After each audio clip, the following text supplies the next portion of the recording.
नमस्कार, आप देख रहे हैं खबर उत्तराखंड। मैं हूं आपके साथ तनवीर। रुक करते हैं खबरों का और खबर आपको उधम सिंह नगर से बता रहे हैं, जहां उधम सिंह नगर में तेंदुए का आतंक लगातार बढ़ता जा रहा है, जिसका नजारा सीसीटीवी में कैद हुआ, जो कि अब तेजी से वायरल हो रहा है। वीडियो भी ऐसी जो सभी के रोंगटे खड़े कर सकती है। वीडियो में देखा जा सकता है कि तेंदुआ पहले एक घर की दीवार पर चढ़ा और बाद में चुपके से घर में घुसकर पालतू कुत्ते को शिकार कर लिया, जो नज़ारा सीसीटीवी में कैद हो गया। बाद में वन विभाग को इसकी सूचना दी गई। उन्होंने अधिकारियों से अनुरोध किया।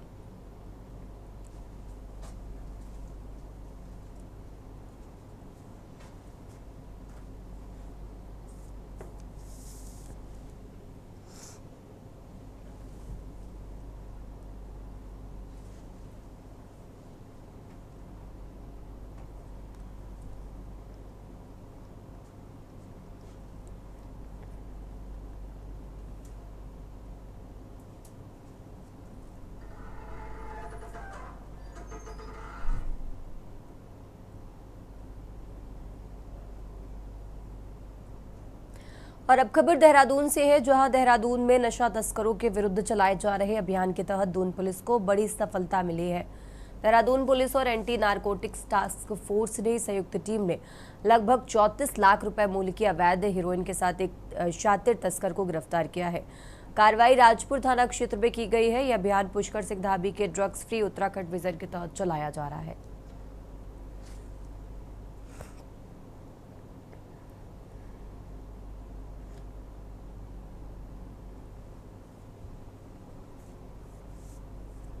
और अब खबर रामनगर से है, जहां रामनगर क्षेत्र में आए तेज आंधी तूफान ने कई स्थानों पर नुकसान पहुंचाया है। इसी बीच गांव रिगौड़ा में एक दर्दनाक हादसे में 23 वर्षीय किशोर की पेड़ की चपेट में आने से मौत हो गई है, जिससे उसकी मां गंभीर रूप से घायल हो गई है। घटना के बाद पूरे गांव में शोक का माहौल है और परिजनों का रो रो कर बुरा हाल है। मामला क्या है, रात को तूफान चला था यहाँ पर, काफ़ी बहुत ज़बरदस्त तूफान चला था रात को। तो उसे माँ बेटा वो अंदर सोए हुए थे, तो शायद उसको बाहर निकलने के लिए बच्चे ने उनको कहा कि बाहर चलो मम्मी, यहाँ से दूसरे घर में पक्के वाले घर में सोते हैं। तो बाहर निकलते निकलते इतनी देर में तूफान की वजह से पेड़ उनके ऊपर गिर चुका है, बच्चे के ऊपर गिर गया। बच्चा उस पेड़ की चपेट में आ गया और माँ अंदर फंस गई थी, उसको भी काफ़ी सारी चोट लगी हुई है और बच्चा नहीं रहा इस दुनिया में। काफ़ी साल पहले से जो है वन विभाग को भी जो है इसके लिए दिया गया था कि मतलब प्रार्थना पत्र दिया गया कि भाई इस पेड़ को लॉपिंग करवाया जाए या कटवाया जाए। इसके 4-5 घर इसकी जद में हैं। तो सन 2014 से वो कहते हैं कि हम एप्लीकेशन दे रहे हैं वहाँ पर, लेकिन कोई विभाग की तरफ से कोई कार्रवाई नहीं की गई। और अब खबर रुड़की से है, जहां गंगनहर कोतवाली पुलिस ने अवैध असलाहा बनाने वाली फैक्ट्री का भंडाफोड़ किया है। पुलिस ने छापेमारी कर मौके से कई तमंचे, अधबनी पिस्टल और हथियार बनाने के उपकरण बरामद किए हैं। एसएसपी के निर्देश पर चलाए जा रहे अभियान नियंत्रण अभियान के तहत गंगनहर कोतवाली पुलिस ने ये बड़ी कार्रवाई को अंजाम दिया है।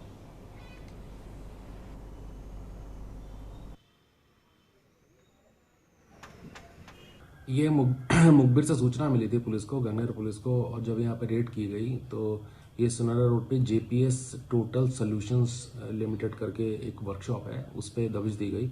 तो यहाँ जावेद एक अरेस्ट हुआ है और ये सिविल लाइन्स रुड़की कोतवाली क्षेत्र का रहने वाला है और ये वहाँ पे अवैध असला बनाने का काम कर रहा था। और जो फिलहाल वहाँ से काफ़ी बड़ी मात्रा में अवैध असला बनाने वाले औजार और ये खराद का काम करता भी था पहले, जो मशीन वर्क्स का था, तो उसी की आड़ में ये कर रहा था। और इसमें काफ़ी सामग्री मिली है जो कि वेपन बनाने के लिए इस्तेमाल होती है। इसके अतिरिक्त इसने 6 तमंचे जो रेडी किए हुए थे वो, एक पिस्टल जो कि अभी आधी बनी हुई थी, एक 22 की राइफल मिली है।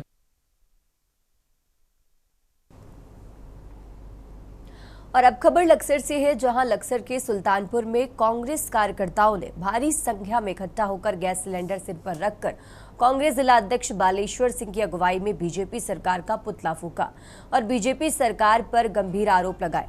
कांग्रेस कार्यकर्ताओं ने कहा कि बीजेपी सरकार देश को कहां ले जाना चाहती है। आज लोग घरेलू गैस के लिए तड़प रहे हैं, 24 घंटे लाइन में लग रहे हैं। देश में इस समय गैस की किल्लत लगातार बढ़ रही है। साथ ही उन्होंने कहा कि हाल ही में पता चला कि अब तेल की समस्या भी खड़ी होने वाली है।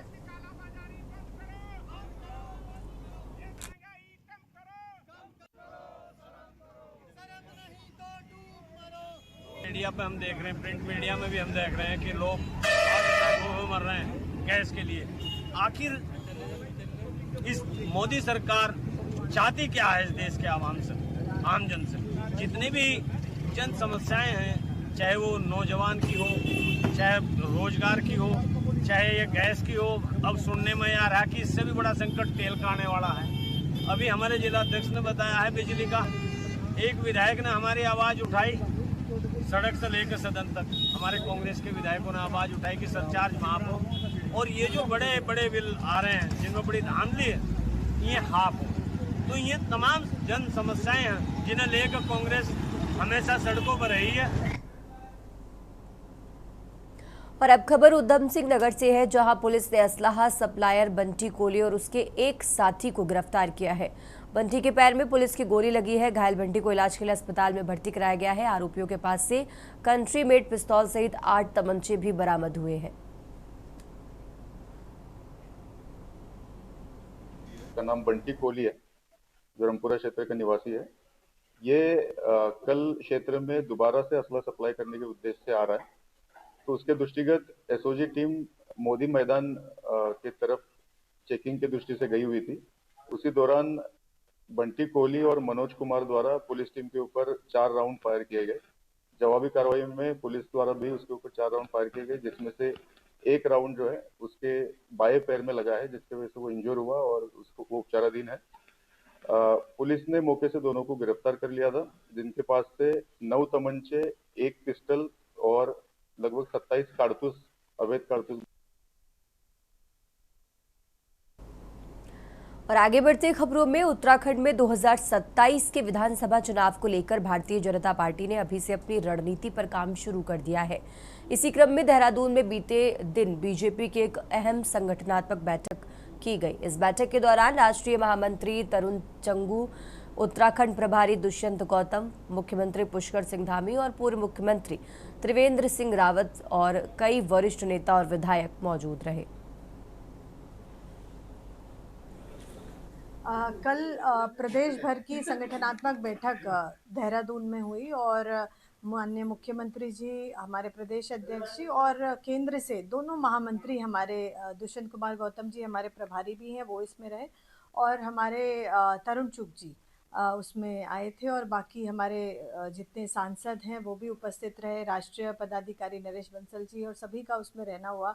प्रदेश भर से भी हमारे जितने विधायक हैं जो चुनाव लड़े वो भी, पूर्व के विधायक भी, और उसमें जिले के अध्यक्ष, प्रभारी, ऐसे सभी लोगों का रहना बैठक में रहा। मुझे लगता है कि जितनी सबसे ज़्यादा महत्वपूर्ण इस वक्त हमारे लिए है कि कुछ सीटें ऐसी भी हैं जिनमें थोड़ा सा हम एक कम मार्जिन से जीत।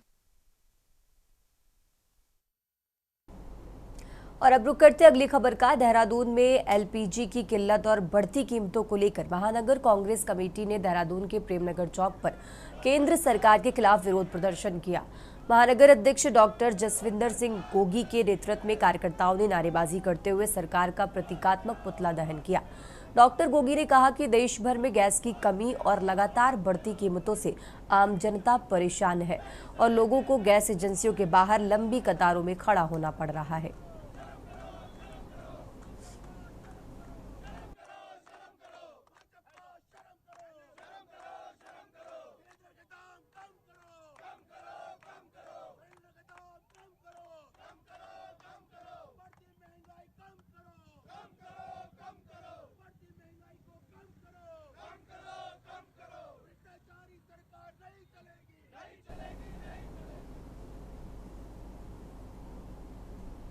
और अब खबर डोईवाला से है। डोईवाला से खबर आपको बता रहे हैं, जहां डोईवाला स्थित शहीद दुर्गा मल्ल राजकीय इंटर कॉलेज में क्षेत्रीय सेवा योजन कार्यालय की ओर से मेगा रोजगार मेले का आयोजन किया गया।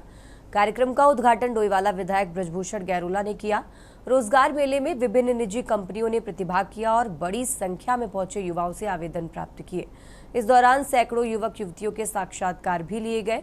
कौशल विकास एवं सेवायोजन विभाग के तत्वाधान में आयोजित इस मेले में क्षेत्र के युवाओं ने बढ़ चढ़कर हिस्सा लिया।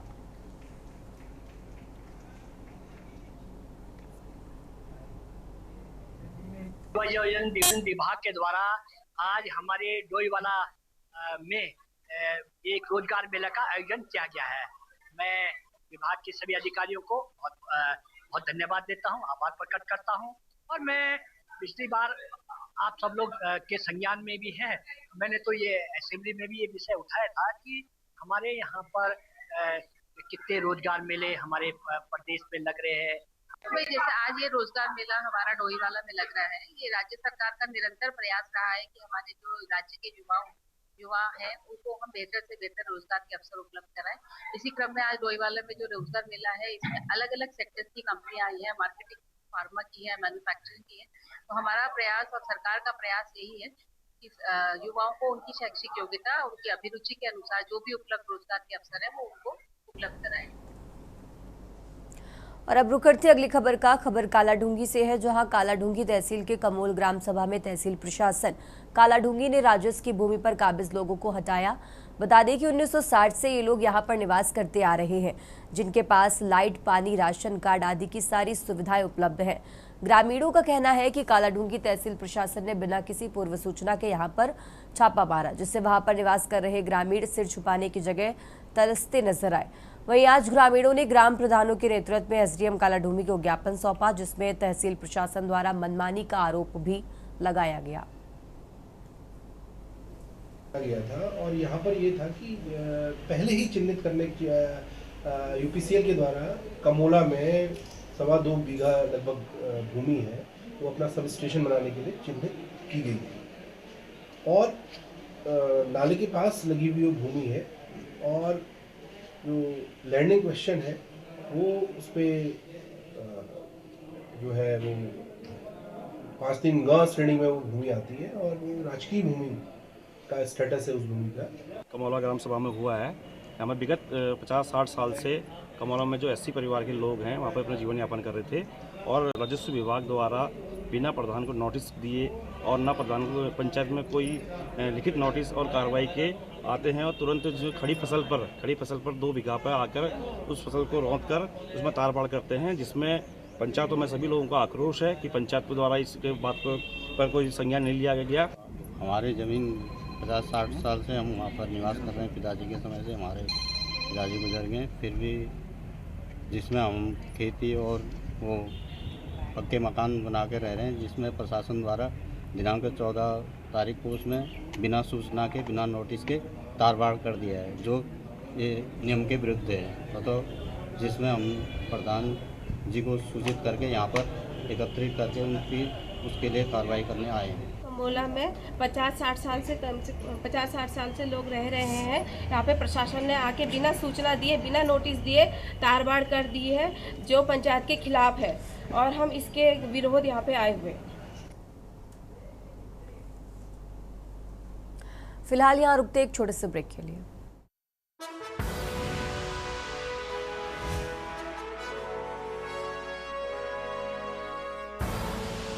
आप देख रहे हैं के न्यूज, खबरों का साथ। ब्रेक से वापस आ चुके हैं, रुक करते हैं खबरों का। उत्तराखंड के चमोली जिले में स्थित प्राचीन तीर्थ आदि बद्री मंदिर समूह धार्मिक, ऐतिहासिक और सांस्कृतिक दृष्टि से बेहद महत्वपूर्ण है। भगवान विष्णु को समर्पित ये मंदिर समूह बद्रीनाथ धाम की परंपरा से जुड़ा माना जाता है। आदि बद्री धाम को भगवान विष्णु का प्राचीन निवास स्थान माना जाता है। मान्यता है कि जब मौसम के कारण बद्रीनाथ मंदिर में पूजा संभव नहीं होती थी, तब श्रद्धालु आदि बद्री में भगवान बद्री विशाल के दर्शन करते थे और यहाँ कुल 16 प्राचीन मंदिर हैं। मौजूद हूँ चमोली जिले के आदि बद्री क्षेत्र में, जहाँ पर आदि बद्री मंदिर है और इसकी जो दूरी की बात करें तो करण प्रयाग से लगभग 20 किलोमीटर की दूरी पर है और गैरसैंण से बात करें तो 30 किलोमीटर की दूरी पर है। इस मंदिर का एक अपना ही महत्व है, इसका एक अपना ही इतिहास है। उसी सब जो मंदिर है यहाँ पे आप देख सकते हैं किस तरीके से ये पत्थरों का मंदिर बना हुआ है। सारे पत्थर अलग अलग, कहीं पे भी इनका बेस नहीं है। जिस तरीके के मंदिर हम शहरों के अंदर देखते हैं या और तरह के जो होते हैं वो नहीं है, लेकिन यहाँ पे एक स्पेस इनका अलग ही विशेष महत्व है। जिस तरीके से मंदिर बनाया गया है आप देख सकते हैं कि पत्थर सारे जितने भी पत्थर सब अलग अलग हैं। मैं अपने कैमरामैन से कहूँगा, दिखाना चाहूंगा कि किस तरीके से ये पत्थर अलग है, ये अलग है और जो यहाँ पे इसका बेस बना हुआ है, गुंबद बनी हुई है, उसका भी अलग से ये सब चीज, सारी चीज अलग है। इसमें ही ज्यादा जानकारी के लिए हमारे जो यहाँ के आदि बद्री के पुजारी जी हैं उनसे बात करते हैं और जानते हैं कि इसका महत्व क्या है, विशेषता क्या है, इतिहास क्या है। जी सबसे पहले तो आपको प्रणाम के न्यूज की तरफ से। और मैं पूछना चाहूंगा कि इसका महत्व क्या है इस मंदिर आदि मंदिर। देखिए, जो हम जैसा बद्रीनाथ है सेम वही बद्री ये भी है।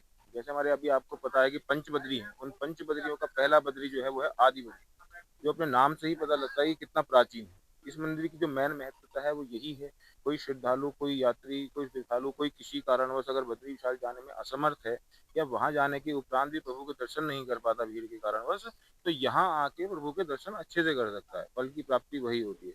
यहाँ में और बद्रीनाथ में केवल यही 3 डिफरेंस हैं। एक तो भगवान की प्रतिमा का, यहाँ भगवान की प्रतिमा क्या है, खड़े रूप में है, स्टैंडिंग पोजीशन में, ठीक है, साक्षात विराट रूप है प्रभु का यहाँ। दूसरा क्या है, यहाँ पर पूजा पाठ करने के उपरांत शंख बजा के भगवान का आह्वान किया जाता है, उसके उपरांत भोग लगाया जाता है। धन्यवाद। जय। ये थे हमारे साथ आदि बद्री मंदिर के पुजारी, जिन्होंने बताया कि मंदिर का इतिहास, विशेषताएं, किस तरह से पूजा होती है, ये सब उन्होंने जानकारी दी। मैं शिवनारायण अपने सहयोगी कैमरामैन के साथ आदि बद्री मंदिर चमोली। और अब रुक करते अगली खबर का। उत्तराखंड हाईकोर्ट ने चारधाम यात्रा में फैली अव्यवस्थाओं और तीर्थ स्थलों पशुओं के साथ हो रही क्रूरता के मामले पर दायर जनहित याचिका पर सुनवाई की। मामले की सुनवाई करते हुए कोर्ट की खंडपीठ ने तीर्थ स्थलों में जानवरों पर हो रहे अत्याचार को कम करने के लिए गढ़वाल कमिश्नर की अध्यक्षता में पशुपालन विभाग, तीर्थ स्थलों के जिलाधिकारी, जिला पंचायत के प्रतिनिधियों की कमेटी गठित करने के निर्देश दिए।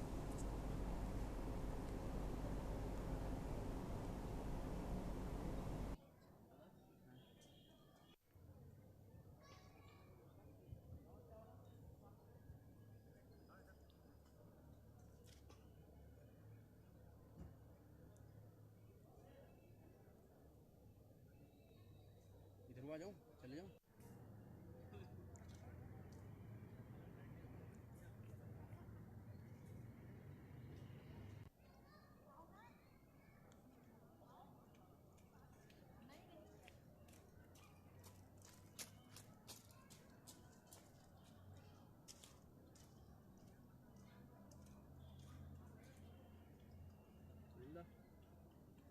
झंडा हिल रहा था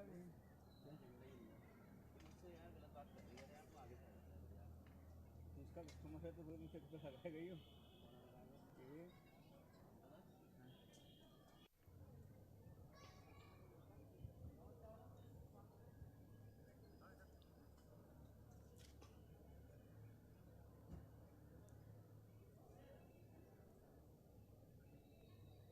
इधर आ जाओ, चले जाओ।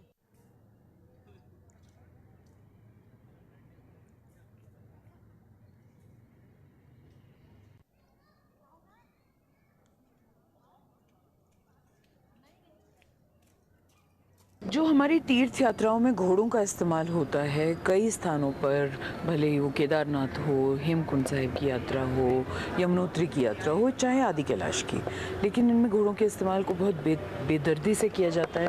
बीमारियां फैलने का डर रहता है, लाशें बिखरी रहती हैं, तीर्थयात्री जो आते हैं उनको भी बुरा लगता है, जो पैदल चलते हैं उनको भी तकलीफ़ होती है, और बेसिकली बहुत ही क्रूरता से ये होता है। तो इसके लिए कई निर्देश माननीय उच्च न्यायालय ने दिए थे, जिनका अनुपालन 2 साल के बाद भी ढंग से नहीं हो पा रहा है।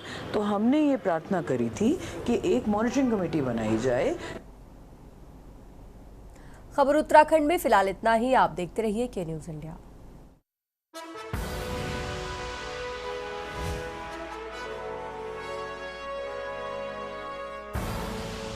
आप देख रहे हैं के न्यूज़, खबरों का